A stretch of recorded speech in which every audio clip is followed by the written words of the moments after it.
Hello.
Good evening, everyone. I am Mayor Donald T. Lopez, and I want to welcome everyone to the Village of Los Ranchos de Albuquerque's Board of Trustees regular meeting, conferenced through Zoom, streamed on the village website and Facebook. February 10th, 2021, the time is 7:01.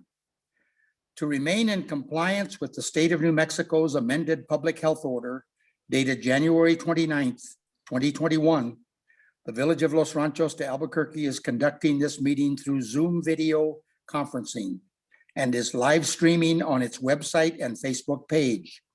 And participants also have the ability to join telephonically. Instructions on how to participate in this meeting have been posted on the village website. At this time, I'm going to call the roll. Trustee Rael. Here. Trustee Lewis. Present. Trustee Pacheco. Present. Trustee Riccabini. Here. Thank you. We'll now move to Item 3, which is approval of the agenda. I need a motion to approve the agenda. Move approval of the agenda. I need a second. Second, Mayor. I'm going to call for the question. I'm going to call for the roll call vote. Trustee Rael, Yes. Trustee Lewis, Yes. Trustee Pacheco, Yes. Trustee Riccobeni. Yes. We will now move to item 4, which is the public comment period. Participants may address the Board of Trustees to comment on issues, problems, or successes on topics that do not appear elsewhere on the agenda. Submitted written comments that were sent to the clerk prior to the meeting will be read at the appropriate time. I understand these comments relate to the ordinances that we'll be passing, so we're going to have them read at that time. We do have one public comment period that needs to be read, or at this time. Is Mr. Joe Craig there? Stand by. Thank you.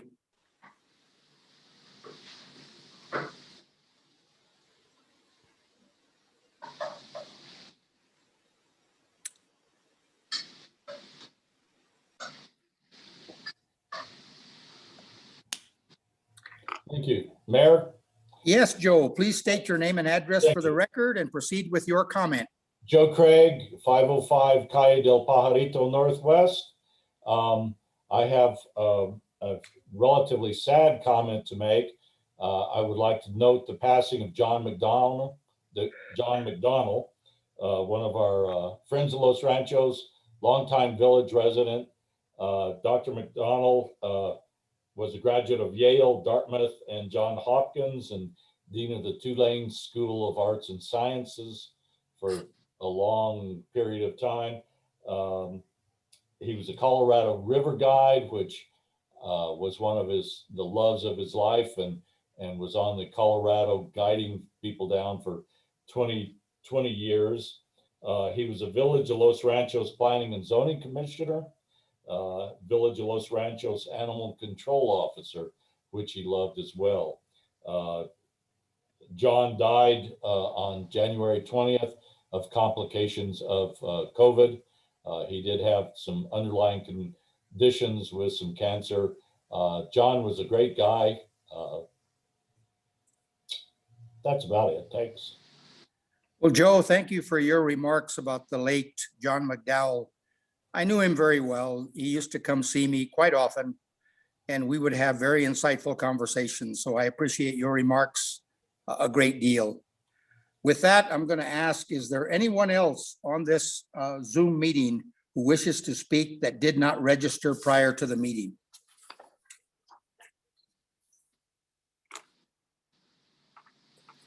Stand by. Thank you.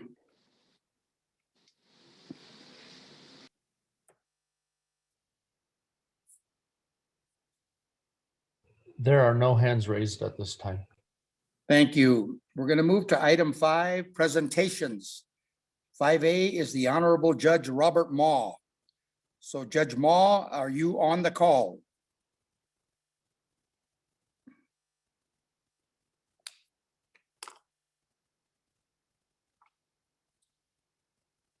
He is. Stand by. Thank you.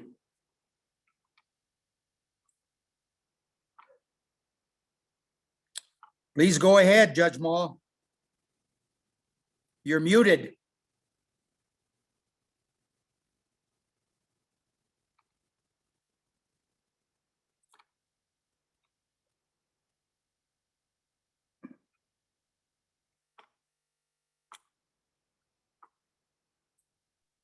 Okay, now can you hear me, Thank sir? you.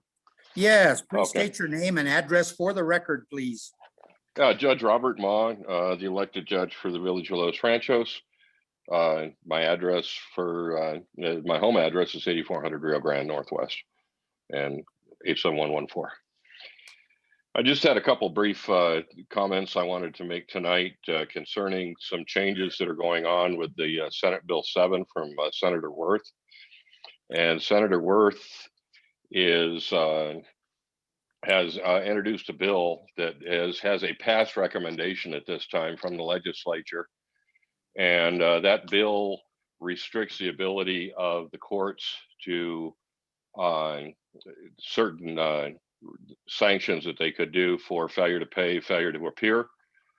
And as a result, the last remaining sanction for failure to pay fines is going to be arrest warrants, which I think is a bit severe.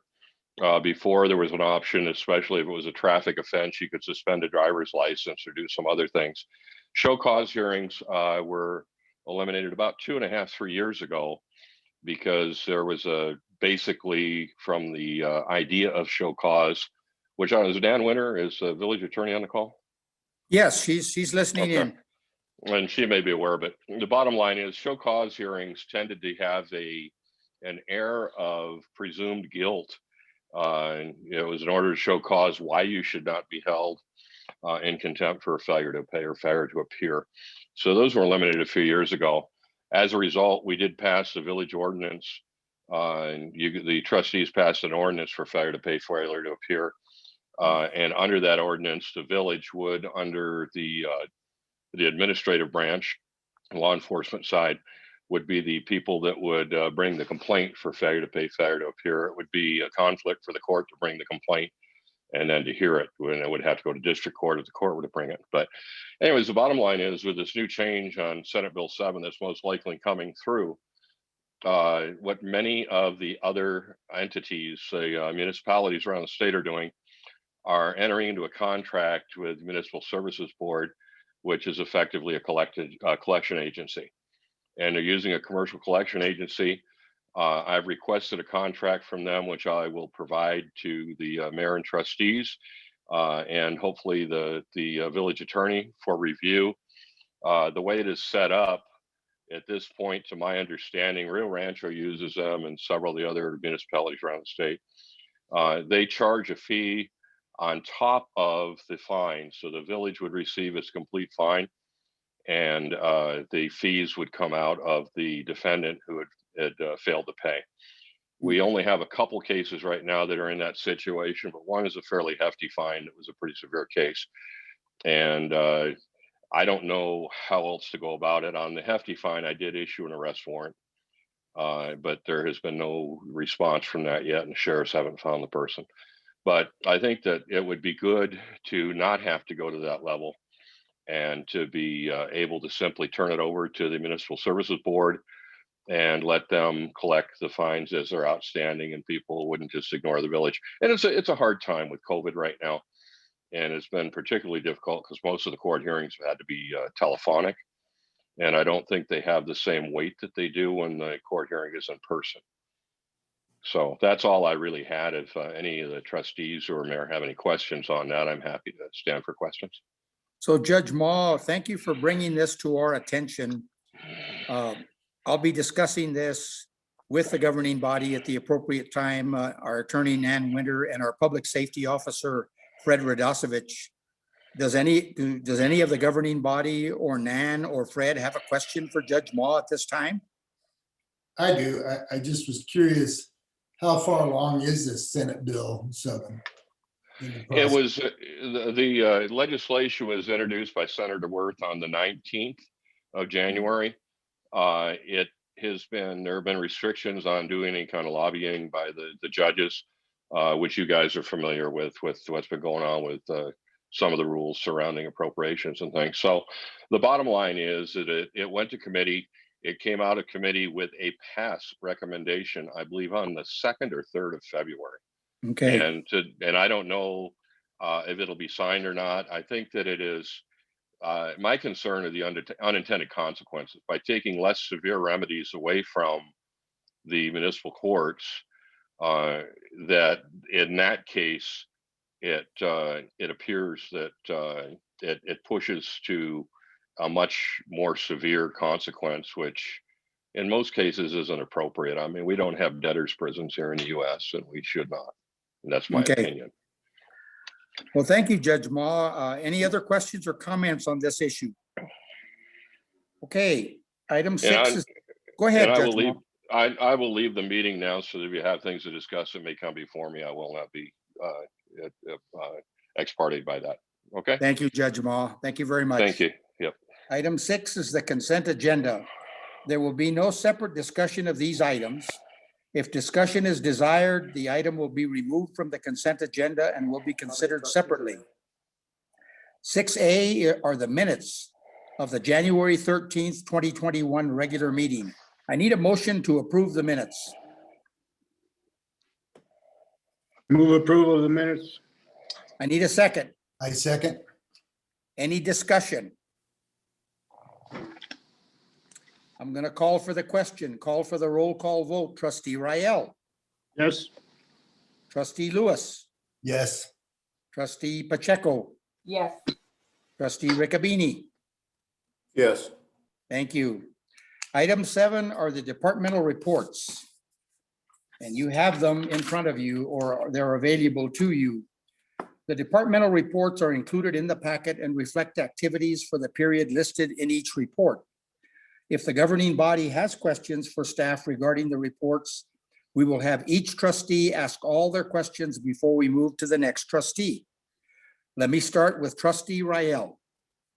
I have a couple of things. First one is regarding the report you made, Mayor, about the LEA funds that were awarded to Los Poblanos, which I thought was Yes. a good. What bothered me or has concerned me is that they chose to put the facility in the city of Albuquerque and not Los Ranchos. And that, I know I just think that they should have considered us for that. That's my comment. Well, the only comment I can make is I don't know the inner workings of Los Poblanos and their financial decisions and how they arrive at those decisions. Perhaps I can find out a little bit more and answer questions from the governing body about it if it's a real issue. I do understand that they are going to have this facility near downtown on 4th Street. And whether or not they considered the village for the location, I'm not in a position to discuss that at all tonight. So do you have other comments, Trustee Rael? I just have one question of Maria Rinaldi, where she is issue on page 27 of 118 under the Agri-Nature Center improvements. You're referring to the Agri-Nature Center master plan, and I'm assuming that that master plan is regarding just the nature center and not the village master plan. Is that correct? Mayor, Trustee Rael, that is correct. All right, that's all I have, Mayor. Thank you. Thank you, Trustee Rael. Trustee Lewis. Thank you, Mr. Mayor. Yes. My first questions are for Administrator Simon. First, I want to compliment you. I'm very excited to hear that we're changing banks. I felt for years that we have paid excessive fees for Bank America, and I was very excited to see that in your report. The next question I had was,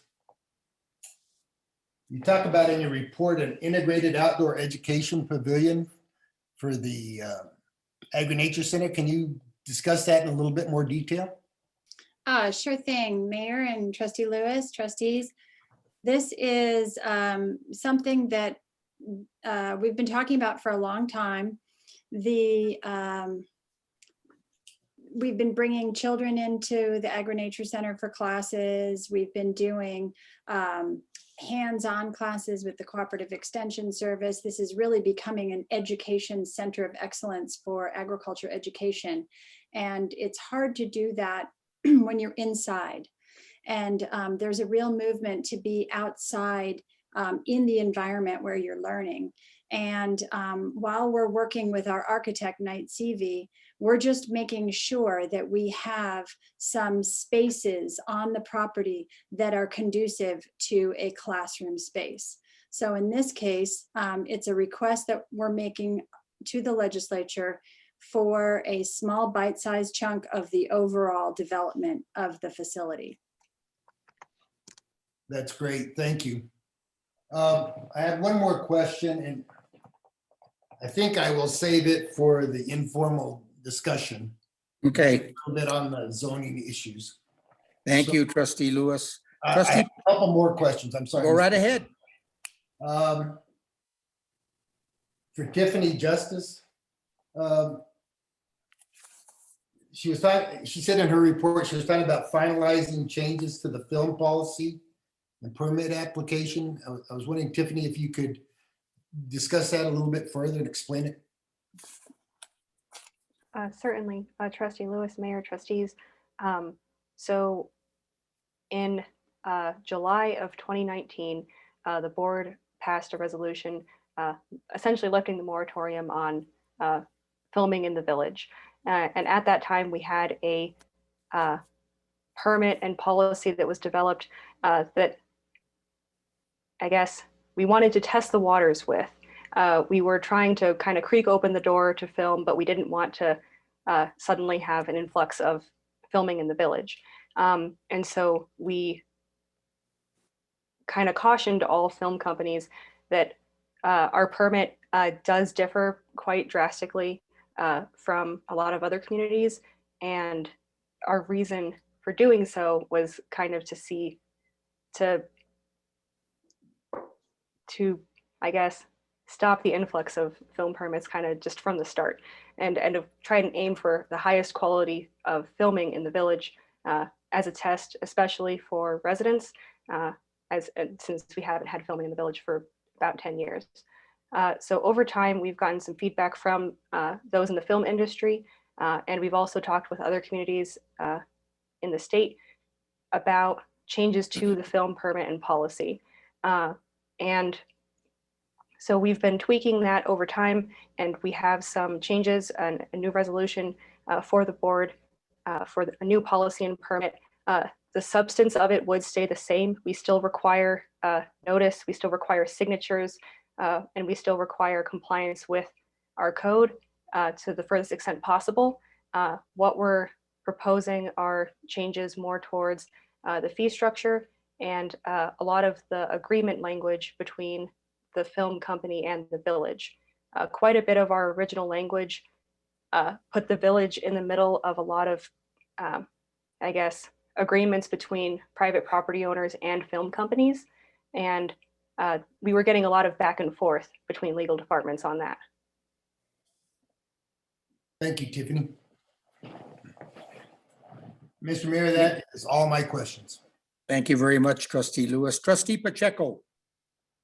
Thank you. I do have just a few questions and comments.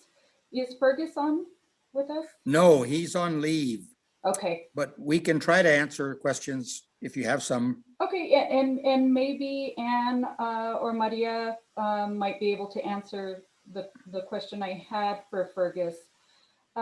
He mentions that you all went to a tour of Los Poblanos, and I was just curious what kinds of things you learned on that site visit that we might be able to apply. And I don't know who wants to address that. Anne or Maria, were you, either one of you, involved in the tour? Thank you, Mayor and Trustee Pacheco. I'll start and I'll have Maria jump in. What we were looking at is the way that Los Poblanos integrates its farming activities with its business activities. Similarly, we are striving for a center of excellence in agriculture education at the Agri-Nature Center, but it is still a working farm. So we were really looking at the where the compost piles are at Los Poblanos, how the dirt roads for agriculture equipment connect the various spaces, how the operations are integrated so that we can pass along some of these ideas to our architect as we update the Agri-Nature Center. Maria, did you have anything further to add?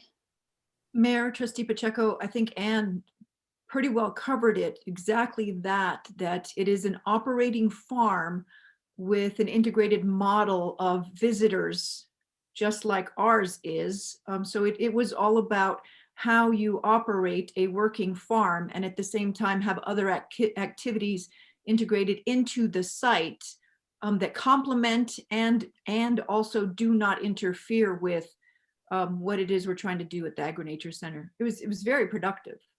Great, sounds like a lot was learned then. Thank you. Let's see, another question for Fergus, and I don't know if anybody will be able to answer this, but I was just curious, we've all heard that 2021, there's gonna be a water shortage.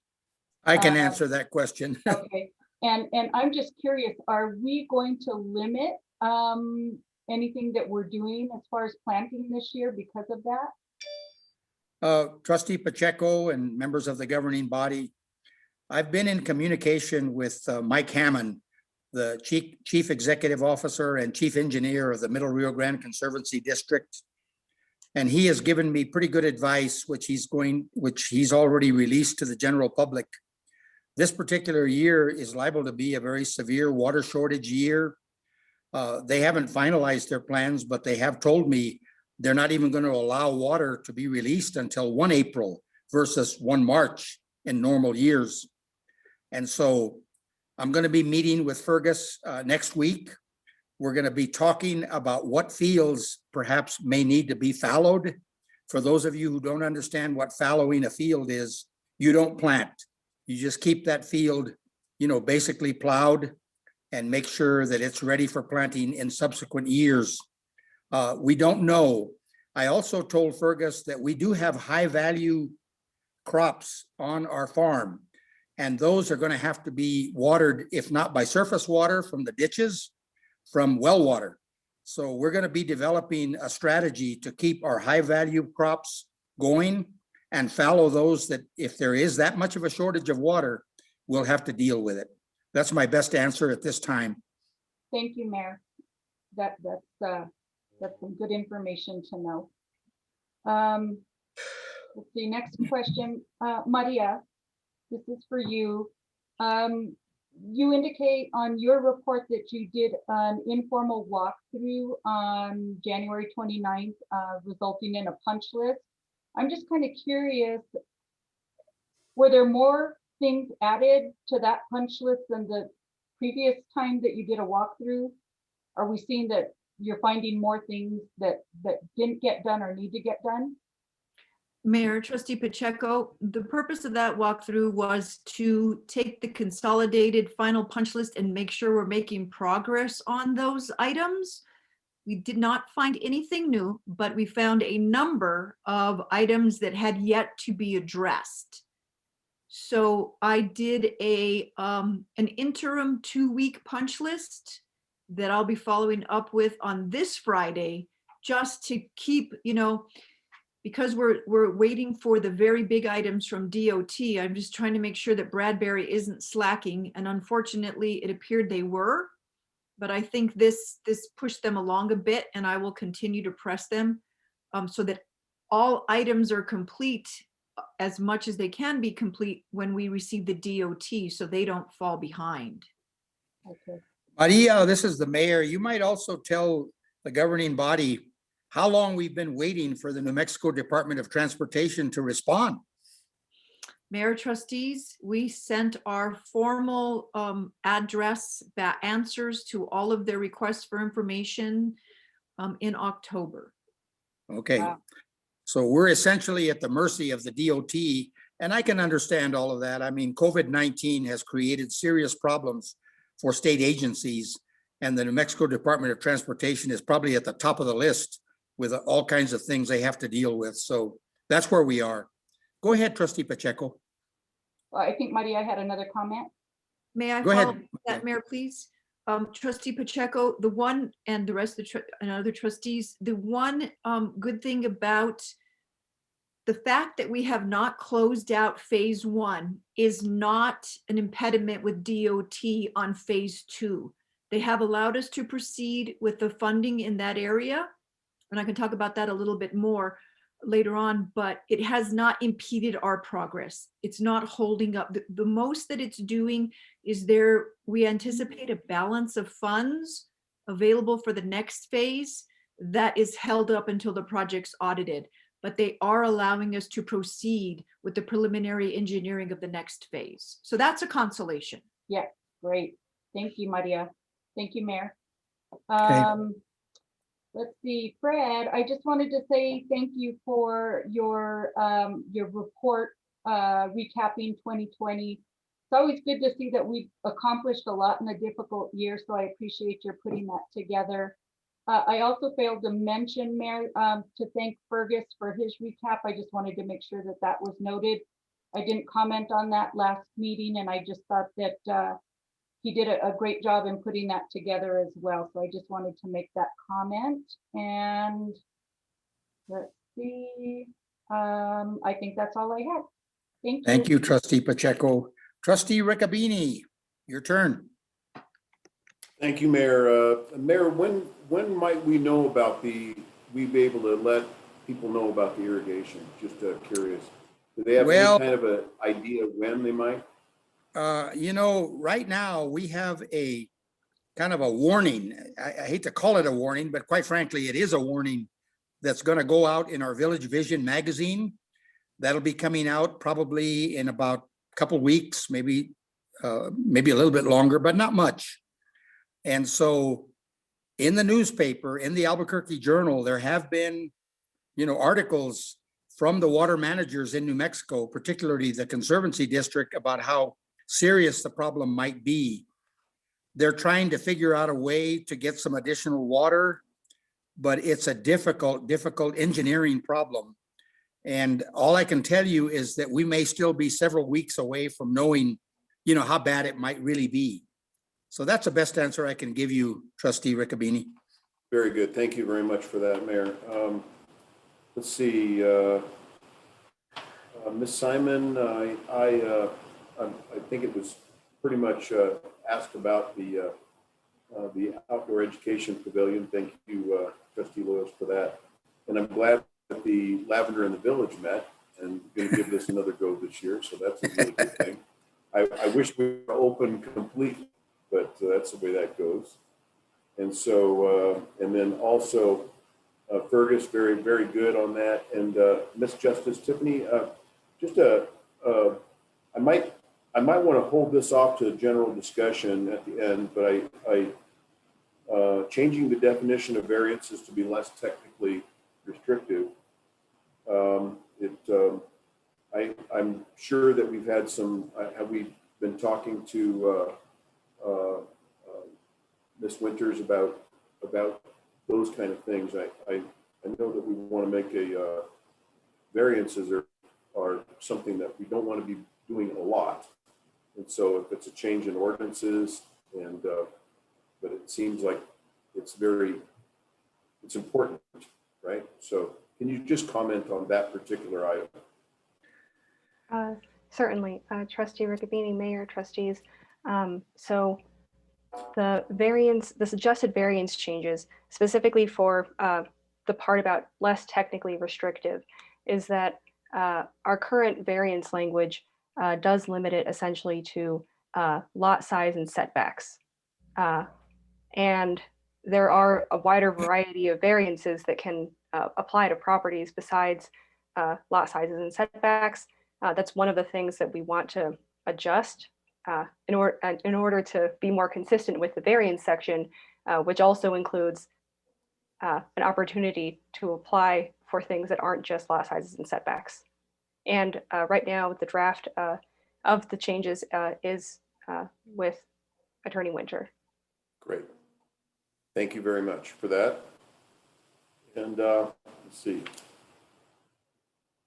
Next with, and also thank you, Maria, for your consistent efforts with the contractor on 4th Street. It'll be done. It'll be a nice day when we finally say complete. So pay everybody and we're done, right?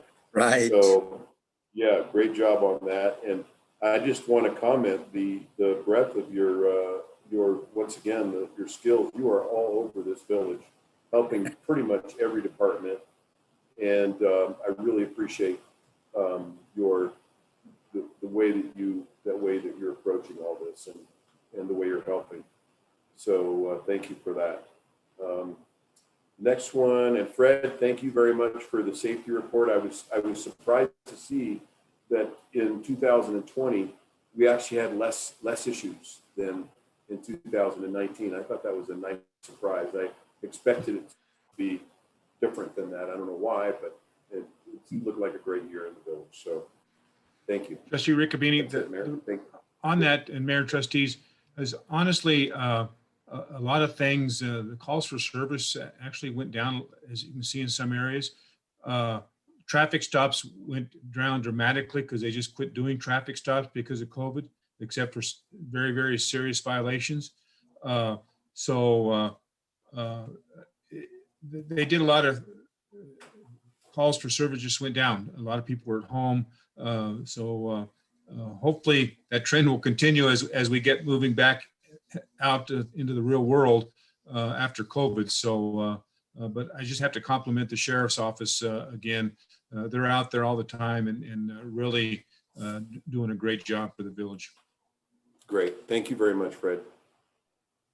That's it, Mayor. Thank you, Trustee Riccobeni. It's time Mayor? now to go Mayor, right ahead.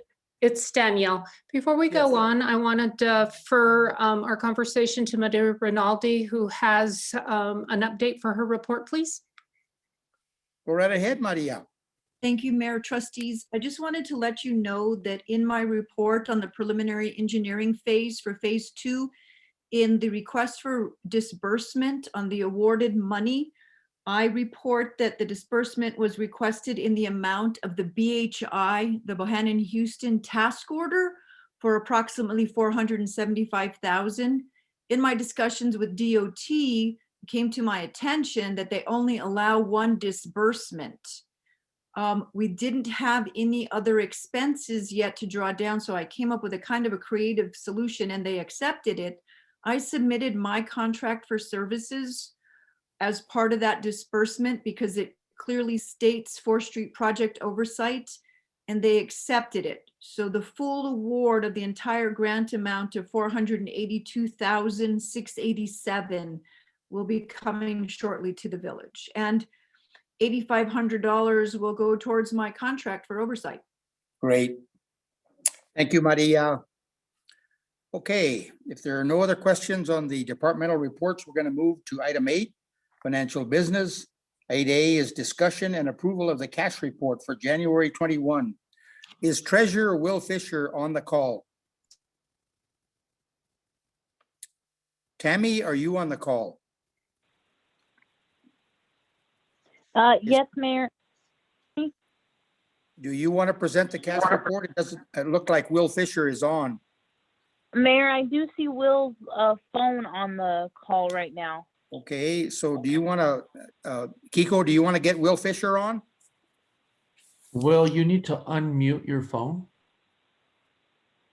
Yes, sir. Can you hear me now, Mayor? Yes, Will. Go ahead and present the cash report. Thank you, sir. Before you is the cash report for the month of January 31st, 2021.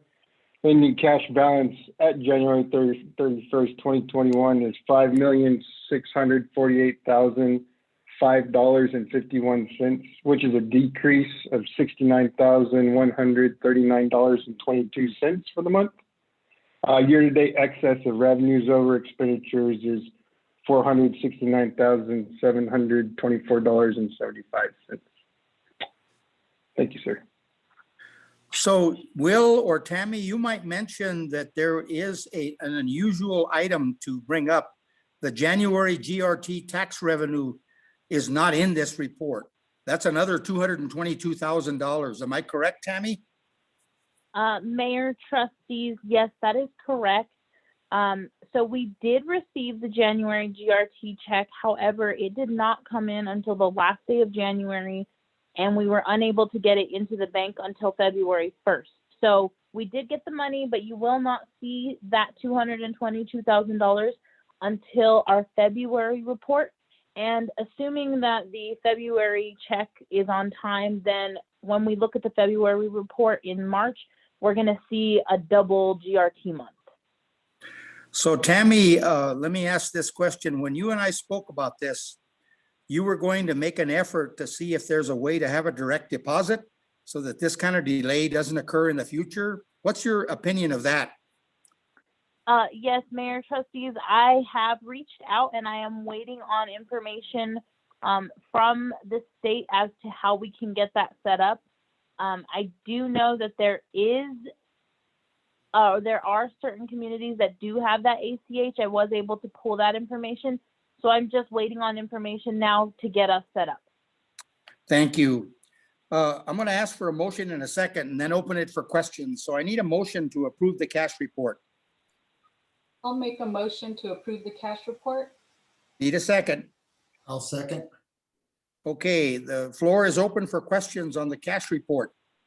Let's start with Trustee Rael. I don't have anything. Thank you, Mayor. Trustee Lewis.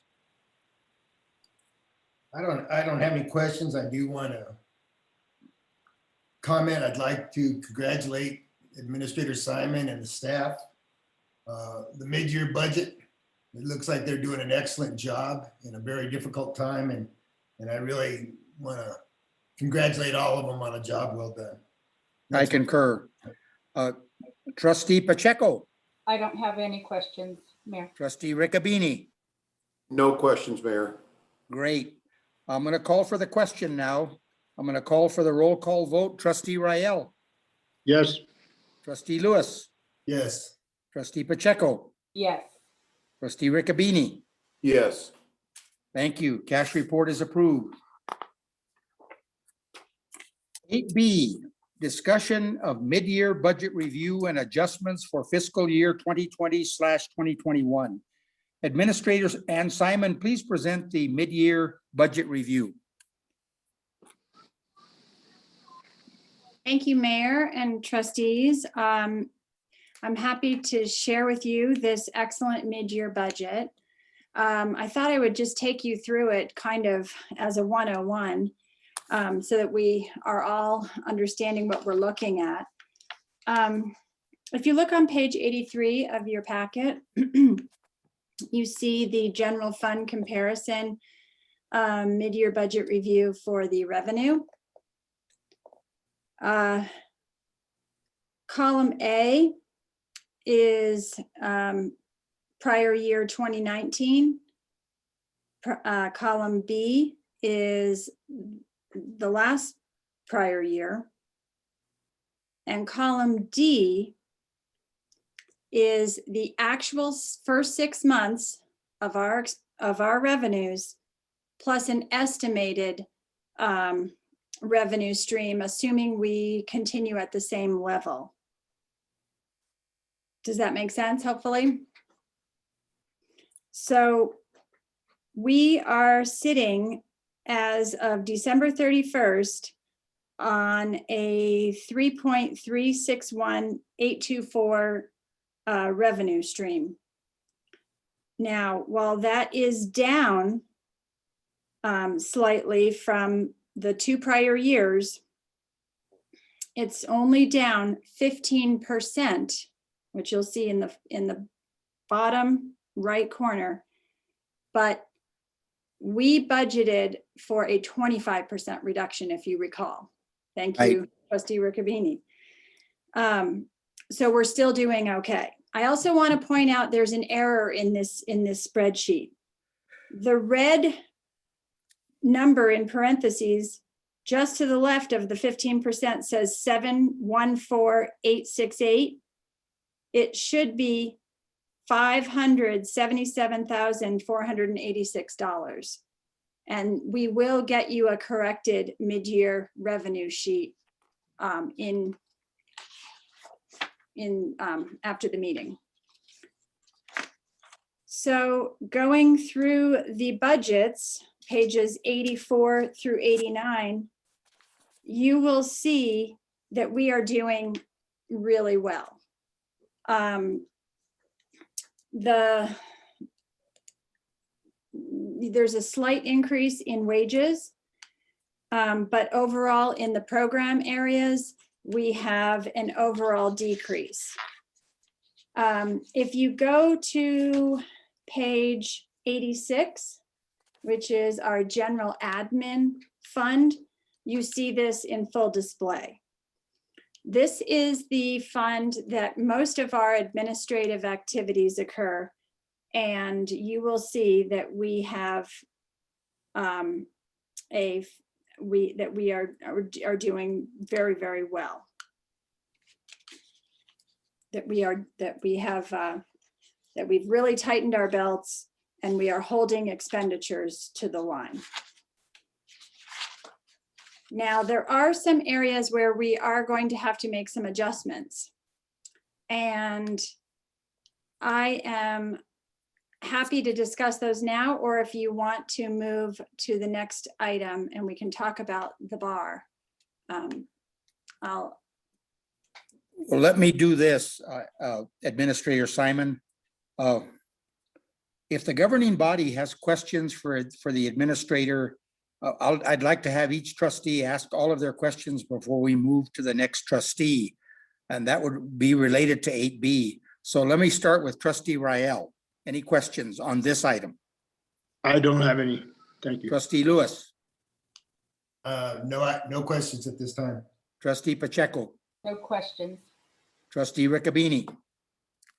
None at this time, Mayor. Okay, so we move to item 8C, which is discussion and approval of resolution 2021-02-01, budget adjustment request, parentheses, bar for fiscal year 2020/2021. Administrator Simon, please present this bar. All right, thank you, Mayor. And I'll bring our CFO, Tammy Silva, in to the discussion as needed.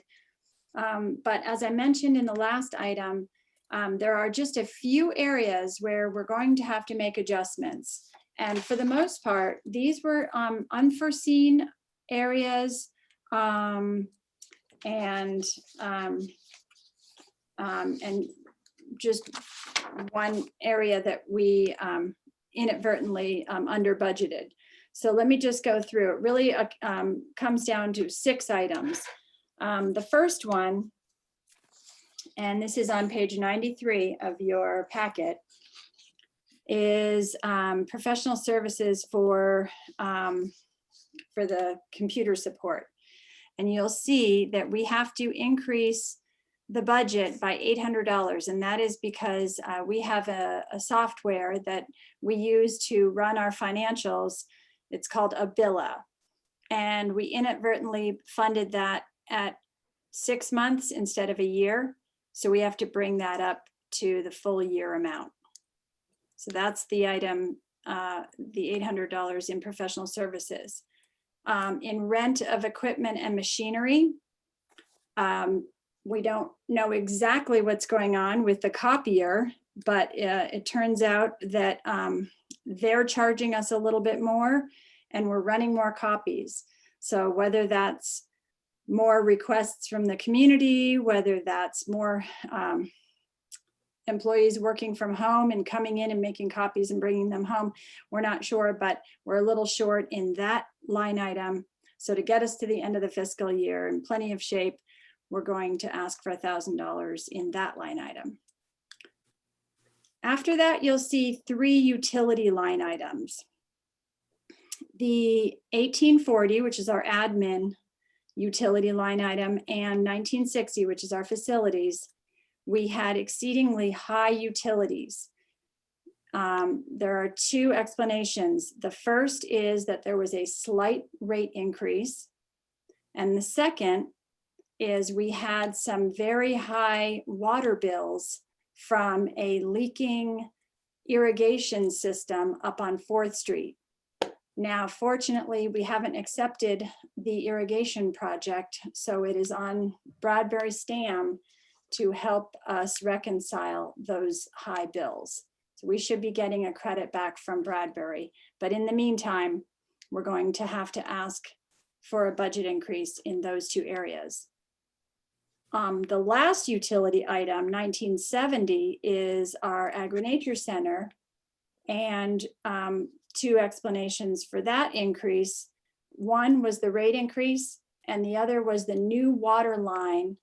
When we attached the Agri-Nature Center to the Water Utility Authority's infrastructure, we got a rate increase. So we're going to have to increase the water utility line item there by just over $2,000. The last one is the workers' compensation insurance.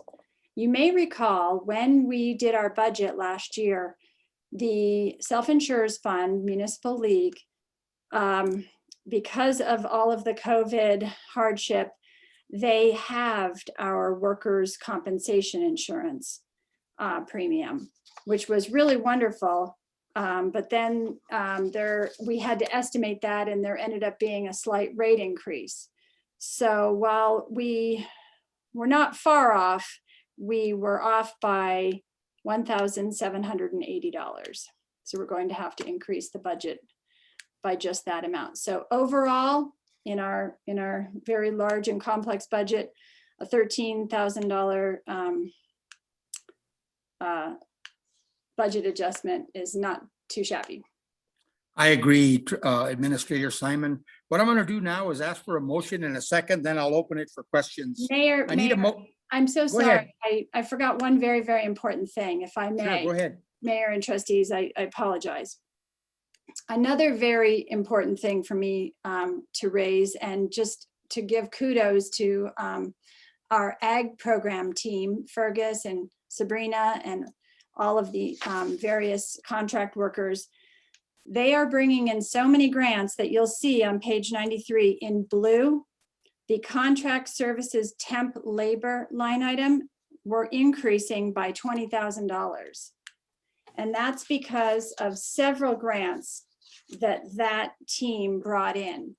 $10,000 from the Thornburg Foundation, $8,500 from the Friends of Los Ranchos, $4,000 from the Ciudad Soil and Water District, and about $5,000, some of it spent in the prior year and the remainder this year, from the Albuquerque Community Foundation.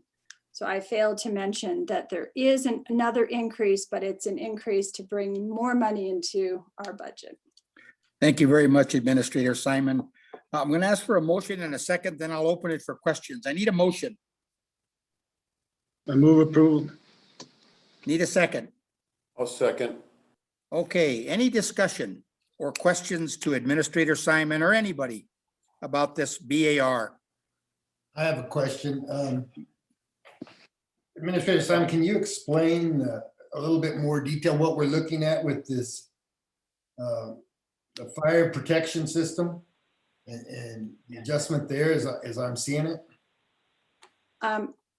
Mayor and Trustee Lewis, that as I know is a fund that's an in and out fund in terms, we have to budget for the amount of money that we provide to the fire department, but it comes from the state. And I'm going to turn it over to Tammy Silva to further explain. Yes, Mayor, trustees, Trustee Lewis. So that is correct. This fund is just an in and out from the state. And the reason that we're doing a bar on this fund is because the amount that the state has provided to us this year is actually higher than it was last year. And it is higher in the amount of $54,441. And when we originally budgeted for both the revenue and expenditure that would be coming in and going out, we were too low. And so just to stay in compliance with our budget state statutes, we have to increase those line items to make sure that we don't overexpend. And that's what that line item is for. Okay, thank you very much, Tammy. Okay, any other questions on the bar? I'm going to call for the question, call for the roll call vote. Trustee Rael. Yes. Trustee Lewis. Yes. Trustee Pacheco. Yes. Trustee Riccabini. Yes. Thank you. There are no public hearings. There is no old business. There are no announcements. Item 12 is new business. Before we get to the Planning and Zoning Commission, I do want to read my thank you to recognize and thank Lynn Eby for her time as a commissioner and chair of the Planning and Zoning Commission. She is completing her 5th and final year on the commission. And as commissioner, she demonstrated excellent knowledge of the village code, was professional in her interactions with residents and fellow commissioners, and considerate towards those coming before the commission. Lynn was chair for the past year, and especially given the sudden changes due to COVID-19, did a superb job adjusting to and running the Planning and Zoning Commission meetings. As chair, she has balanced providing residents a fair opportunity to express themselves and provide commissioner insight and facilitate discussion while managing the need for timely hearings. She facilitates and ensures deliberation and discussion from the commission, and overall has been a great asset to the commission, the village, and the Planning and Zoning Department. We thank her for her time on the Los Ranchos de Albuquerque Planning and Zoning Commission. We do have a small token of our appreciation that will be mailed to you, Lynn, in recognition of your service. Thank you, Lynn Eby. With that, I'm going to move to item 12A, which is in accordance with the Village of Los Ranchos 2013 Codified Ordinances, Chapters 9, Section 9.2.2, Planning and Zoning Commission. A, membership. The commission shall consist of 7 members who shall be appointed by the mayor with the advice and consent of the members of the governing body. Item 1, Planning and Zoning Commissioners for 2021. Diane Albert, Gil Benavides, Rachel Berenson, Karen Christensen, Dan Gay, JT Michelson, and Drew Seavey. The 2 new members are Diane Albert and JT Michelson, and I'm very proud that they have offered to serve on the commission. Director Justice, would you present the appointees or present your ideas on this selection? Yes, Mayor, trustees. So we have 5 returning commissioners. They continue to demonstrate professional consideration of applicants and members of the public, and they consider cases and the facts of those cases before them for sound decision making. And so I recommend their reappointments. We have 2 new commissioners. These 2 applicants are also village residents, and they have demonstrated interest in being on the commission, and they have professional backgrounds and personal interests in various aspects of the village that can be an asset to the commission. And their resumes are included, and I recommend their appointment. Thank you, Tiffany. I need a second. I need a motion. I'm sorry. I move approval. I need a second. I second. Is there any discussion from the governing body about these appointments? Okay, there being none, I'm going to call for the question. I'm going to call for the roll call vote. Trustee Rael. Yes. Trustee Lewis. Yes. Trustee Pacheco. Yes. Trustee Riccobeni. Yes. Thank you. Congratulations to all of the appointees to the Planning and Zoning Commission. I'm very pleased with this selection. 8B is discussion and approval to advertise the adoption of ordinance number 273, an ordinance relating to cannabis and cannabis-derived products, prohibiting the cultivation, manufacture, and distribution of cannabis and cannabis-derived products in the village, providing an exception for personal production of cannabis under the Lynn and Aaron Compassionate Use Act, providing an exception for the sale of cannabis-derived products in the C1, GD, and VC zones of the village. At this time, I would like to ask our village clerk, Danielle Cedillo Molina, is this the right time for you to read the public comment on this particular item? Mayor, trustees, if you would like Director Justice to present the ordinance, I can follow up, or whatever you would like to do. I'm ready if you would like to hear the comments. Why don't we let Tiffany proceed and then you can read the public comment. That's my preference. Yes, sir. Tiffany, go ahead. Mayor, trustees, so as mentioned, we're requesting to advertise for adoption of this ordinance, which addresses the growth, manufacture, and distribution of cannabis and cannabis-derived products, which does include hemp. Personal production for medical purposes would be exempt. So this would prohibit growth, manufacture, and distribution in all residential zones. However, it would prohibit only growth and manufacture, but still allow distribution in the village's commercial and mixed use zones, C1, GD, and VC. And I stand for any questions. I think it's the right time for you, Danielle, to read the public comment on this. Thank you, Mayor. Mayor and trustees, I've received a couple of public comments that I'd like to share. Also uploaded them and emailed them to you for your reference. We will note these for the record. The first one is from Daniel Gay. Mayor Lopez and Board of Trustees, as a resident of the Village of Los Ranchos, I support adoption of the proposed Village of Los Ranchos Ordinance 273 regarding cannabis and hemp, and Ordinance 274 regarding nuisance odors as presented by Director Justice. I believe both proposed ordinances protect the residents of the Village of Los Ranchos from the undesirable effects of cannabis and hemp growing and processing operations. The only comment I have is to propose we strengthen our ordinance on the design, permitting, and construction of greenhouses. An example is the 3,612 square foot greenhouse under construction at 8412 Rio Grande Northwest. When viewed from El Pueblo Road, it appears it could a full-blown commercial greenhouse, and I don't know that the adjacent homeowners and neighbors had a chance to weigh in on it prior to approval. Maybe we could consider proposing that any greenhouse permit over a certain square footage would need to be publicly noticed and advertised prior to issuance, and then inspected annually to assure that it met all of our ordinance compliance. Thanks again to Administrator Simon, Director Justice, and the rest of the village staff for all that they do for the residents of the Village of Los Ranchos. The second public comment is from Dan and Debbie McNeil. Just a note to let you know we are in agreement with the potential cannabis policy published in the last Village Vision. We have seen how this took over areas of Colorado, some for good and some not so good. We've been residents of Los Ranchos for almost 30 years and value the lifestyle here. There has been an extreme increase in traffic on Guadalupe Trail and other roads, and we would like to maintain the quietness we have now. Thanks for the article, Dan and Debbie McNeil.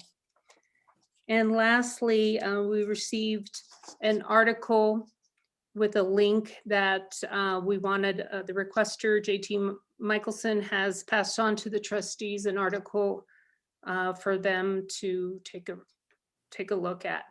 And with that, Mayor, that's the comments that I received. Thank you. Oh, okay, thank you very much, Danielle. I'm going to ask for a motion and a second, and then I'll open it up for discussion. I need a motion. I'll make a motion. Move approve. I need a second. Okay, let's open it for discussion now. Let's start with Trustee Rael. Couple of things. Well, first of all, with the comments that we received, I agree with Daniel Gay. I think the greenhouses should be limited perhaps to the, in my mind, it should be like a guest house to 1,000 feet. And public and notice so that people know what's going on around them.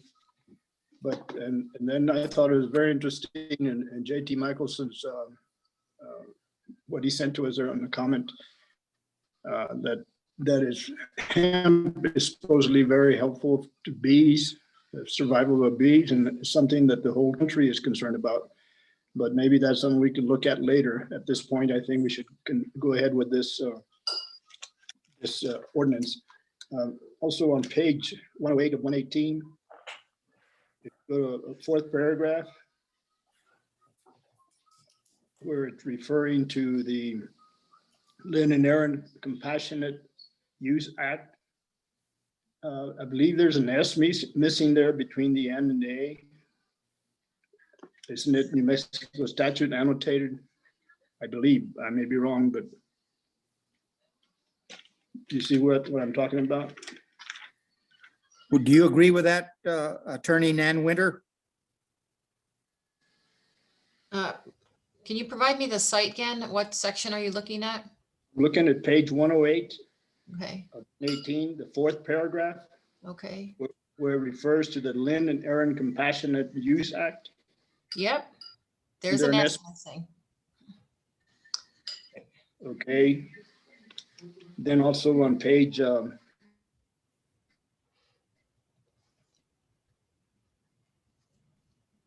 on the same page, 7th paragraph. I'm not quite clear on what you mean there. You say sale and distribution to persons other than the grower. If you are the grower, why would you need to sell or distribute to yourself? That's kind of confusing to me. Maybe it isn't to the rest, but maybe you could explain that a little more. I will pitch that one back to Tiffany. That's her draft language. Tiffany, do you want to comment on that particular question?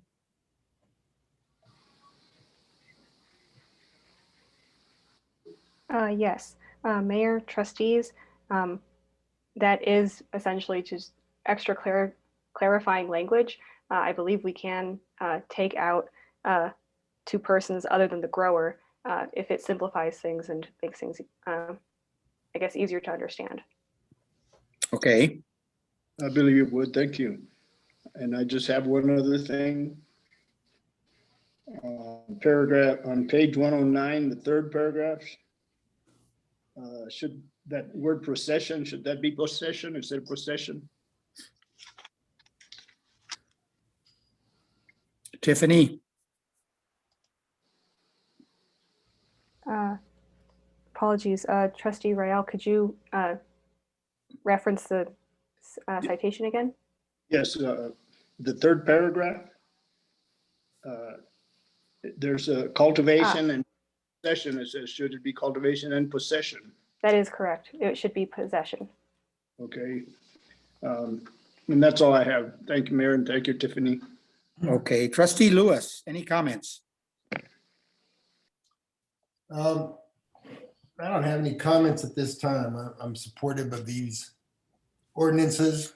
I don't believe there's anything beneficial to the lifestyle in the village that would be harmed by these ordinances, and I think it would improve and preserve the lifestyle of the village, and I'm very much in support of them. Trustee Pacheco, any comments or questions? My only comment is to agree with Trustee Royale in regard to Dan Gay's letter. I also believe that we need to kind of limit the size of the greenhouses going up. That was one that I happened to see that I didn't know about, and it definitely is, I don't want to say an eyesore, but I can imagine that if you live next to it, it probably can become that. So I just would say I'm supportive of finding a way to limit the size of the greenhouses. That's it. Okay, Trustee Riccobeni, any questions or comments on this? Yes, just, Ms. Justice, is the greenhouses subject to the FAR ratio?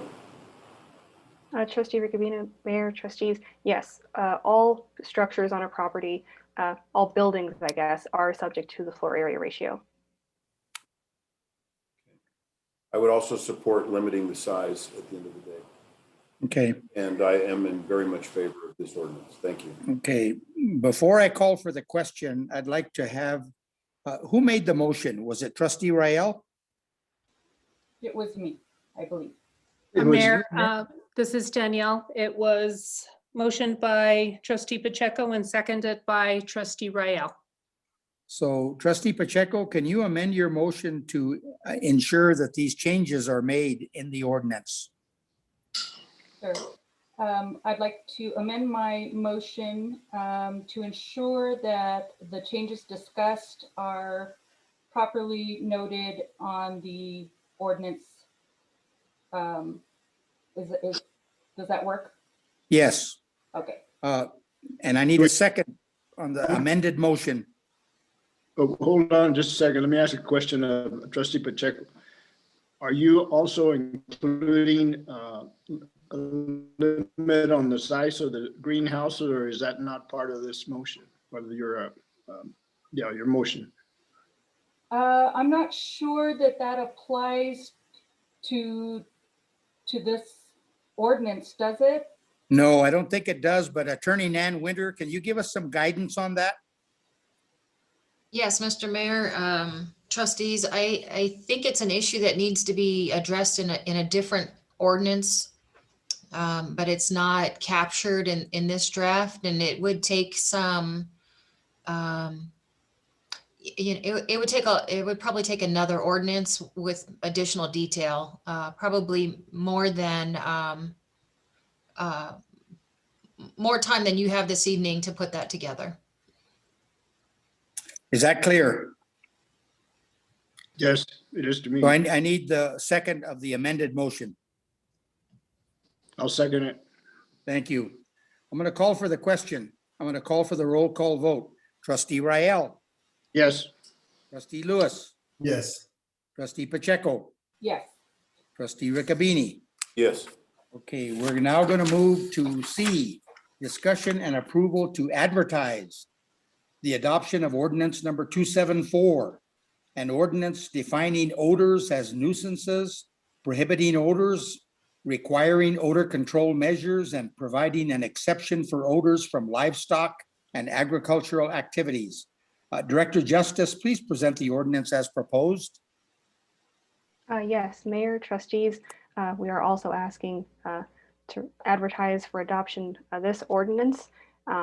This would amend our nuisance ordinance to include odors as nuisances while providing an exception for livestock and agricultural odors. However, cannabis would not be included in that exception. And this also includes a requirement for an odor control plan for activities that would produce odors in order to allow some of those activities to exist while not producing nuisance odors. And I stand for any Okay. questions. Okay, I'm going to ask for a motion in a second before we get into discussion. I need a motion. I'll move approval. I need a second. I second. Okay, I'm going to open it for questions. Trustee Rael. I have, excuse me, I have a question that's concerning to me on page 115 of 118, item H. The one that's referring to wood preservation. What concerns me is that I know we have the CC molding, which is on 4th Street and has been there years. I don't know if they do wood preservation, that we're not affecting the way they do business. And I just wondered, has anyone talked to them regarding this particular item? Director Justice. Trustee Rael, Mayor, Trustees, we have not reached out to CC Molding. We can do so. These activities and the odor control plan would be implemented in a couple of different ways. So if this was a new site development plan for a new business, a new development, and they were proposing to have an activity that would have possible nuisance odors, they would be required to have an odor control plan. The other way that an odor control plan would be triggered is if we receive complaints on the odors being produced. And as of now, I'm not aware of any complaints regarding wood preservation at CC Moldings. Mayor, I can add a little bit more to that too. Please. Mayor, Trustee Rael, this group of odoriferous activities was actually identified in some Colorado statutes. And the idea here was that these are particularly odoriferous activities. And we added more than just cannabis to this list so that we're treating everybody that participates in an odoriferous activity exactly the same, so that we're not singling out pet food manufacturing and we're not singling out cannabis production. Okay, Trustee Rael, you want to continue? Excuse me, that's all I had, but I think it just wouldn't hurt to go talk to them and ask them, because I wouldn't want to affect their work or the business, since they've been there a long time, and it may not have any effect on them at all. I don't know. We'll find out. Okay. Okay, Trustee Lewis, do you have any questions? I had a question on page 115 under the violations of this article. Seems like $500 fine is a pretty low fine for some of these activities. Could be pretty major activities, and a $500 fine, it seems like to me, wouldn't even faze them.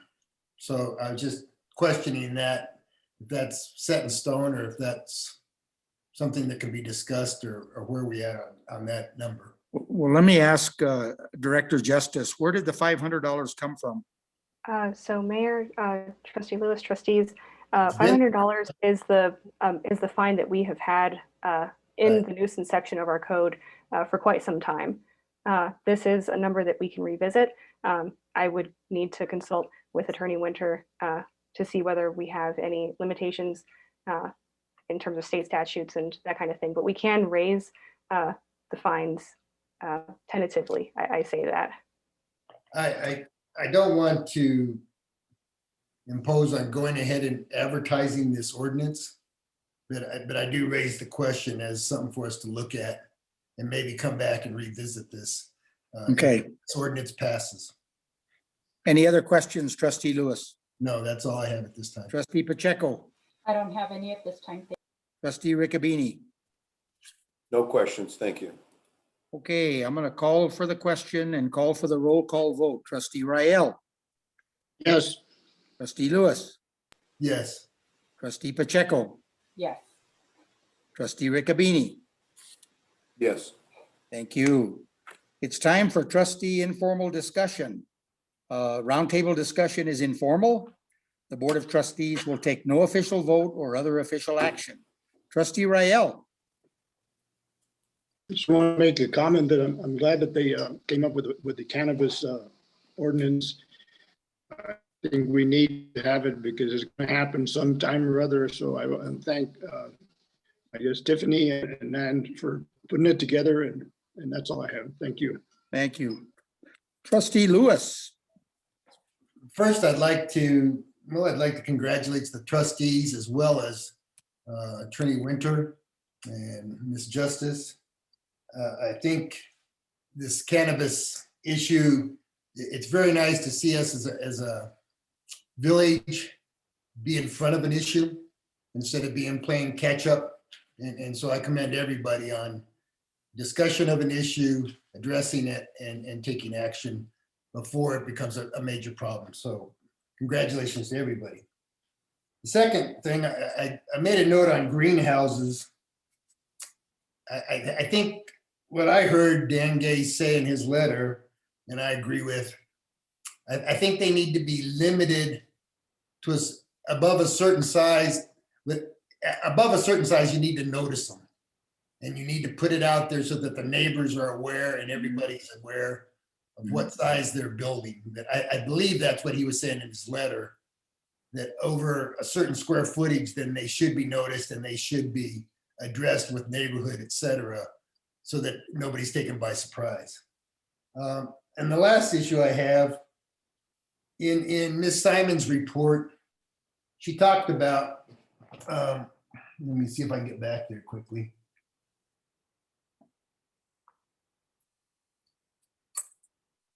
Bear with me just a moment here.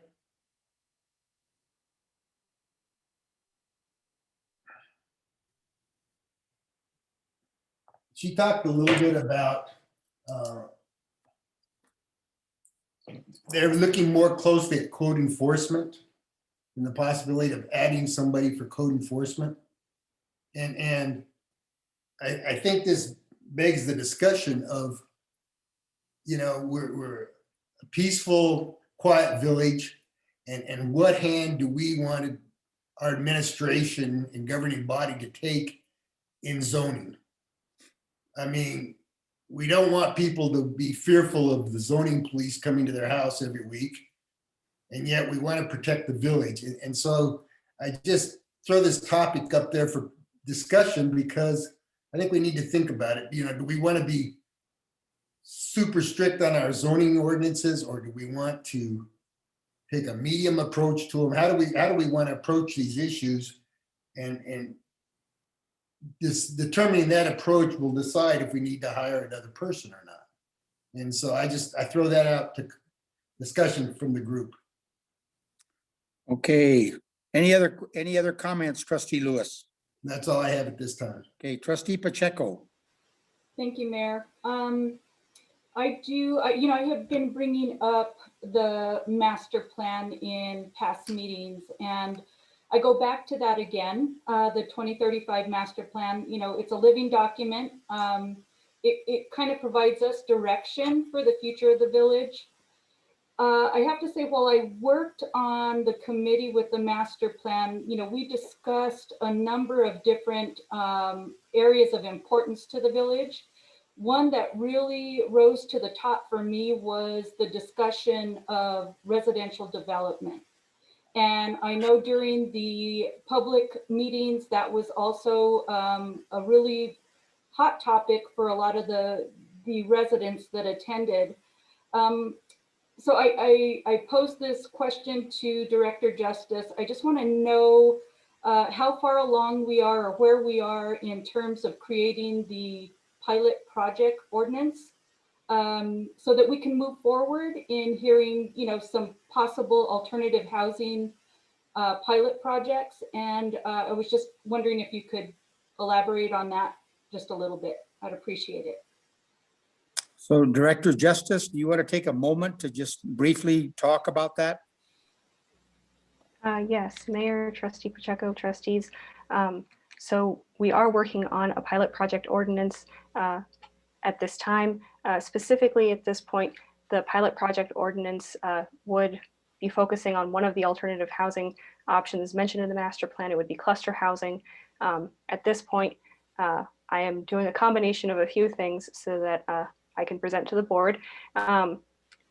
I am looking at the village's history of cluster housing projects, alternative housing projects, and what previous code we have had, just kind of as a base point. And then looking at, of course, what other communities have implemented, what other policies are out there, so that I can develop a document similar to the short-term rental document that just presents more context on the topic. And then after that, draft an ordinance. The ordinance would be twofold. It would be an ordinance, a pilot project ordinance, and within that, it would include language for specifically the requirements for cluster housing development. Okay, and do we have any kind of timeline set on that? At this time, I believe we are aiming for late spring, early summer. Great. Okay, thank you. I think that was all I had, Mayor. Okay, trustee Riccabini. Thank you, Mayor. Again, a comment. Great job, Mayor and Administrator Simon. You guys have got one of the greatest staffs in the world. I agree. Great leadership. Thank you very much for that. And Ms. Justice, thank you very much. I'm so excited that we're finally going to have a draft ordinance on short-term rentals coming to be able to look at. That's really great. It's been a long time coming, and so I'm very happy that that's right on our doorstep. So thank you very much for that. Okay, is that it for the governing body? I've got one quickie. A year ago, when I was able to lobby the legislature and the governor's office, I met with the governor's chief of staff at that time, John Bingaman, who is now working for the president of the United States. And when I presented my capital outlay requests for both 4th Street and Agri-Nature Center, he commented that the governor was quite interested in helping the village of Los Ranchos with any capital outlay request regarding the Agri-Nature Center. And so because of COVID-19, and I'm not able to really lobby anybody this year, we have to take a slightly different approach. So I've written a letter dated February the 8th to the governor of New Mexico, spelling out some of the reasons why we're asking for a $300,000 capital outlay request for the integrated outdoor agriculture education pavilion at the Agri-Nature Center. And because the governor has her own capital outlay, this could be funded by the governor in her area, and we could get the money for 4th Street from the other legislators for what we've asked for. So I just wanted to let the governing body know that this letter is either on its way or it will arrive in the governor's office very soon. And certainly we can make it available to the members of the governing body at their request. And that's really all I have. So with that, I'm going to adjourn the meeting. The time is 8:20 p.m. I need a second. Second. Thank you. The meeting is adjourned and everybody have a wonderful evening. Good night. Everybody. Thank you. Good night.